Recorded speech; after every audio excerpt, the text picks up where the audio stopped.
Oh baby, a triple feature.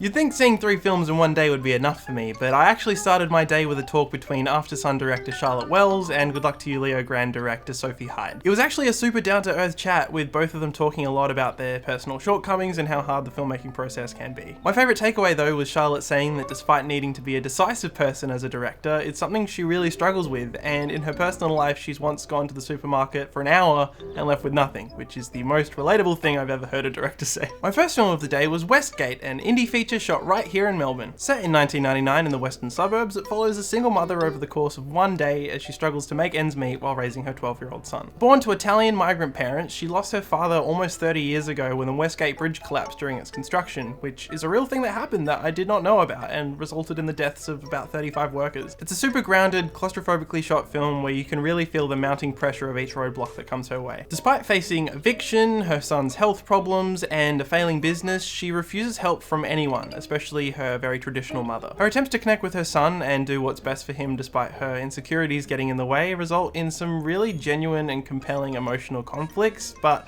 I ended up getting teary-eyed for completely different personal reasons. My nonna passed away 4 years ago, and the scene of the mum taking her son to visit his nonna was so accurate to my memories of visiting my nonna at that age in almost every single aspect that it took me right back there in a way I hadn't felt in a very long time. From the decor and religious paraphernalia being almost identical to the son being glued to his Game Boy while they argued in the kitchen. Although I would have been playing Jetpack Joyride on my iPod Touch, and mum swears that nonna was mainly just upset about the price of milk and stuff. I guess I was just glad to have some representation that wasn't super wog. Next up was Jay Duplass's solo debut feature Baltimorons, which I absolutely adored. Any Christmas film that begins with someone trying and failing to hang themselves is bound to be special. 6 months sober from alcohol and performing stand-up comedy, a young man and his fiancée are headed to her mother's house for Christmas Eve, but he trips at the entrance, smashes his face, and needs to get emergency dental surgery. He manages to get a hold of one dentist who is willing to open, a divorcee in her 60s who is feeling a bit lost after her ex-husband has just remarried a younger woman. Their meeting leads to a series of adventures together, and an unexpected connection develops between the two of them over the course of the film. For what is essentially a rom-com, this was actually shot pretty cinematically, with a lot of energy and thought behind the framing and blocking. There's actual jokes, and a couple you want to root for. Their performances are just so adorable and funny and brilliant. A better world is possible! This is immediately going on the modern Christmas classics list alongside The Holdovers and Christmas Eve in Miller's Point, so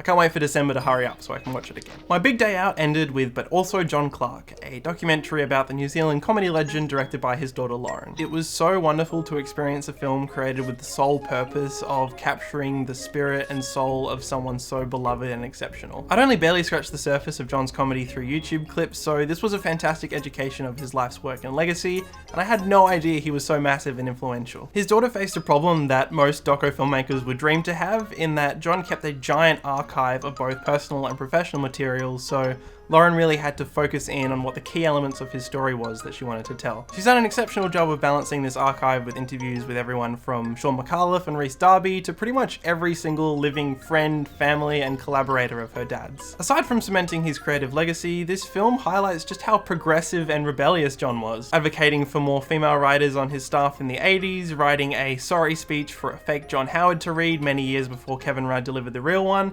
and forcing his record company to sell his album for half the usual price so that younger fans could afford it, which resulted in records being set in New Zealand that only Lord recently broke. Now if you excuse me, I gotta go catch up on 40 years of comedy gold.